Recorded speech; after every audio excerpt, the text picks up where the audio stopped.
There's no abstentions. The result of the voting is as follows. 14 votes in favor, 1 vote against, 0 abstentions.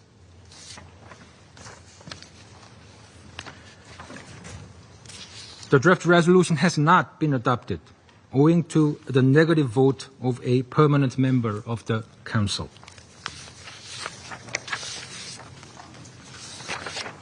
I now give the floor to those members of the Council who wish to make a statement after the vote. I give the floor to the representative of Algeria.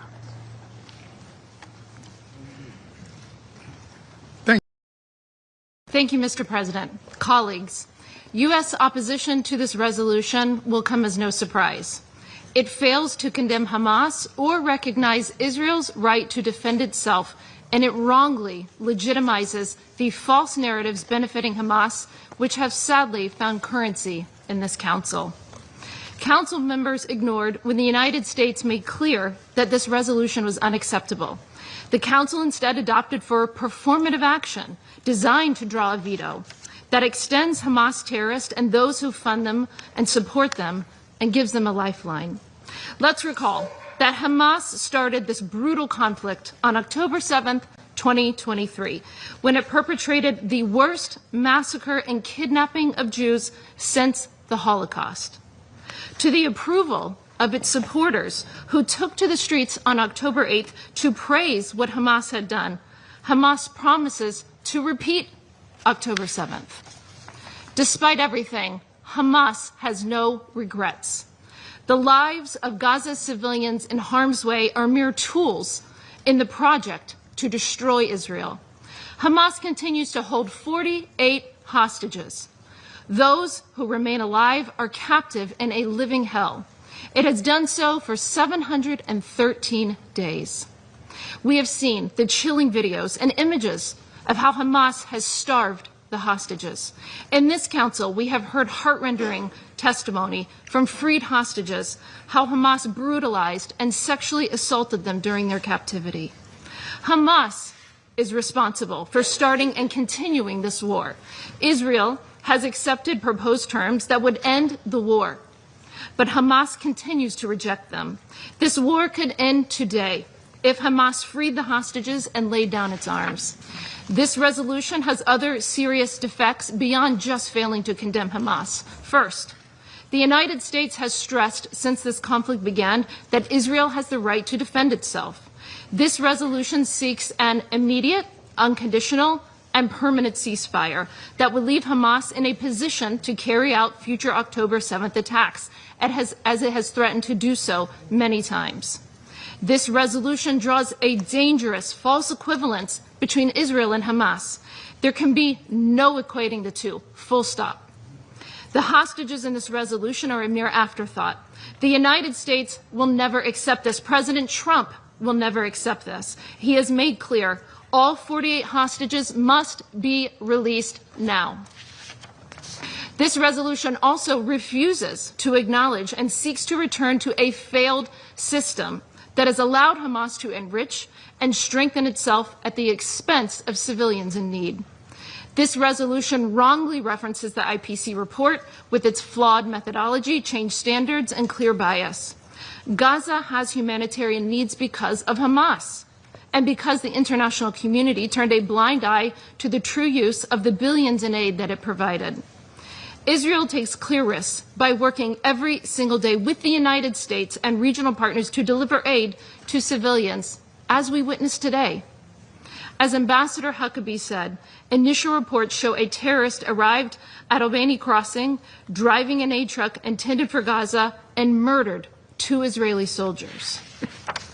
This heinous act betrays the trust in humanitarian efforts. We offer our condolences to the bereaved IDF families. This resolution fails to recognize the reality on the ground that there has been a meaningful increase in the flow of humanitarian aid. However, the UN's own data shows that approximately 85% of UN aid sent to Gaza since May 19th has been intercepted. We must ensure that this aid reaches the civilians who need it rather than sustaining the Hamas terrorists.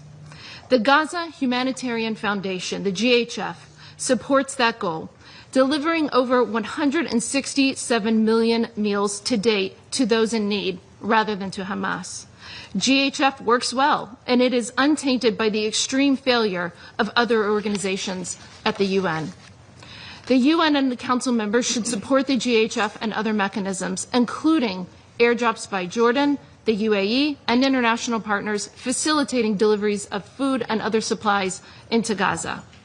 These mechanisms have delivered humanitarian assistance and other goods to those in need and denied Hamas the supply on which they have come to rely. So, the United States rejects this unacceptable resolution. It is beyond time that Hamas release every single hostage now and surrender immediately. The United States will continue to work with its partners to bring an end to this horrific conflict for the sake of the people of Gaza, who deserve a future free from Hamas, and the whole Middle East, which is ready to move into a new chapter of peace and prosperity. For these reasons, the United States of America will vote against the draft resolution and urges delegations to join us in voting against it. I thank the representative of the United States for the statement. I shall put the draft resolution to the vote now. Will those in favor of the draft resolution contained in document S/2025/583 please raise their hand.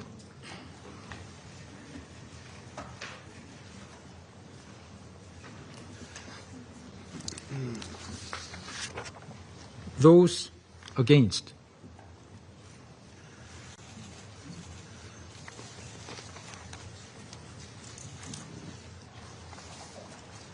Abstentions. There's no abstentions.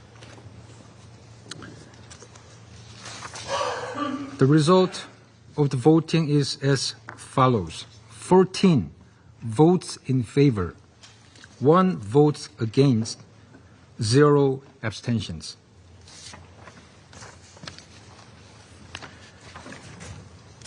The draft resolution has not been adopted owing to the negative vote of a permanent member of the Council.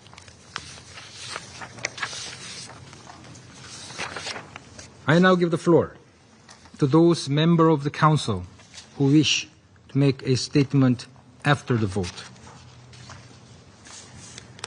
I give the floor to the representative of Algeria.